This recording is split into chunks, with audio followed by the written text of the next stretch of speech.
சேலம் மாவட்டம் ஆத்தூர் அருகே அனுமதியின்றி நடத்தப்பட்ட எருதாட்ட விழாவில் காளை முட்டியதில் தேமுதிக முன்னாள் கவுன்சிலர் உயிரிழந்தார். மேலும் 3 பேர் படுகாயமடைந்தனர். ஆத்தூர் அருகே செந்தாரப்பட்டி கிராமத்தில் காணும் பொங்கலையொட்டி எருதாட்டம் நடைபெற்றது. நிகழ்ச்சிக்கு காவல்துறையினர் மற்றும் வருவாய்த்துறையினர் அனுமதிக்காத நிலையில் காளைகள் அவிழ்த்துவிடப்பட்டது குறித்து வருவாய்த்துறையினருக்கு தகவல் கிடைத்தது. அதன் அடிப்படையில் வருவாய்த்துறையினர் மற்றும் காவல்துறையினர் எருதாட்ட நிகழ்ச்சியை பாதையில் நிறுத்தினர். மேலும் காளைகளை அங்கிருந்து அப்புறப்படுத்தும் பணியிலும் காவல்துறையினர் ஈடுபட்டிருந்தனர்.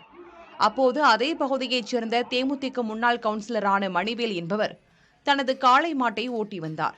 திடீரென மிரண்டு ஓடிய காளை அதன் உரிமையாளரின் கழுத்தில் குத்தியது. இதில் நிகழ்விடத்திலேயே மணிவேல் உயிரிழந்தார். அதேபோல் செந்தாரப்பட்டி பகுதியைச் சேர்ந்த பூபதி, கொண்டையம்பள்ளி மணிகண்டன், உலிபுரம் வரதன் ஆகியோரும் காளை முட்டி படுகாயமடைந்தனர்.